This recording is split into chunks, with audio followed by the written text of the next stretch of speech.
trauma is bullshit. Having some fantastic thoughts while I'm out here in Dubai. Totally not losing my mind. No. Clarity is far increased, vitality increased, state of mind increased. It's fucking fantastic. Now, trauma. Why do I reject it in my mind, in my mental model?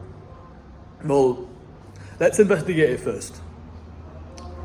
So, I'll put myself in that state. I have trauma, I've been traumatized, this has happened to me. I have trauma. What are my options of adaptation? What choices do I have when I accept this state of mind? Well, trauma originates from ancient Greece. It means a physical wound. It was never used to refer to a psychological wound.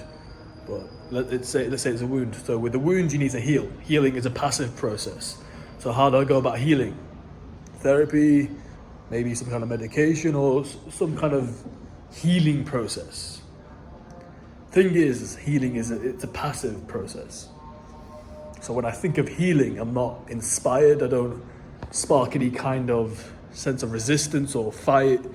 It doesn't inspire action. It's like, okay, well, gotta heal now. So struggle, when it's pathologized as trauma, doesn't inspire action. Look at ancient times. All throughout history, throughout different civilizations that never even fucking contacted each other, struggle has always been personified, not pathologized. It's always been personified as demons.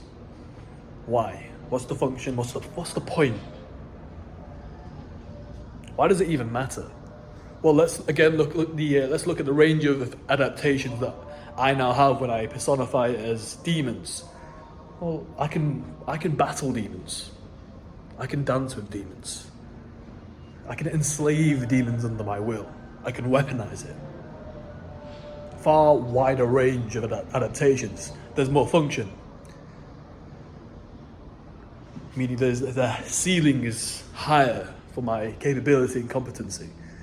But on top of that, it's no longer a passive process. Fighting and dancing with demons is not a passive process, it's active. So it inspires some kind of resistance, it inspires some kind of fight. And that makes that individual less open to control. They have higher agency. They're more capable of taking care of themselves, thinking for themselves, taking action for themselves, less reliant on external forces or structures. And this has always been described like this. Struggle has always been personified. Dante's Inferno, you have several layers of hell. Each contains specific demons representing certain things. Lust, gluttony, etc., etc. And they can all be overcome. And once you overcome them, you ascend. Okay?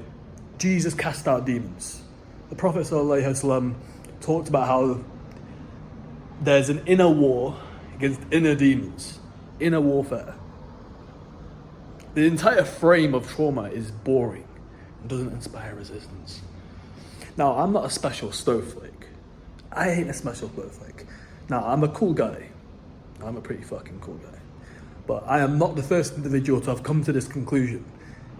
And it's not a complicated conclusion either. It's very basic. It just takes a few seconds of thinking.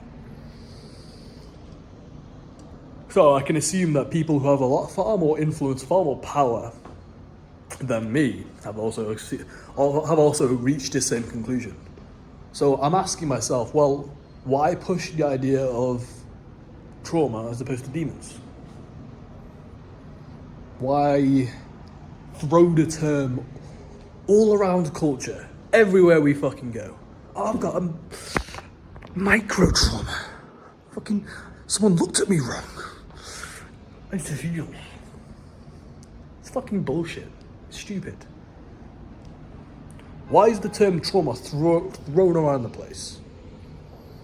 Well, if you accept the state of trauma for struggle as opposed to demons, it's a more passive process, you're more open to control. And this whole game of life is about power and influence. It just is. Okay, that's not a bad thing. It's a neutral thing. Power is neutral. What you decide to do with it is what is important. I used to be afraid of power. I did. But then I realized power is neutral. If I want to take care of my family, if I want to take care of my loved ones, if I want to take care of myself, I need to acquire power. Very, very natural thing. It's not a bad thing.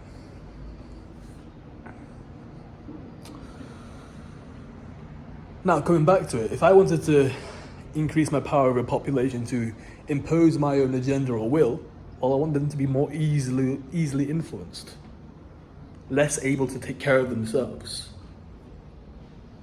So one vehicle I'd use is the frame of trauma as opposed to demons. So whenever something bad happens, it creates a passive state of victimhood as opposed to resistance. And of course, we can talk about money, pharmaceutical industry, etc., etc. I think power ranks above money. Influence ranks above money.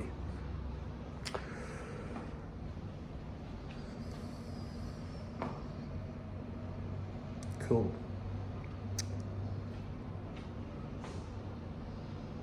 I'm gonna go get some fucking water and go out for a walk in Dubai.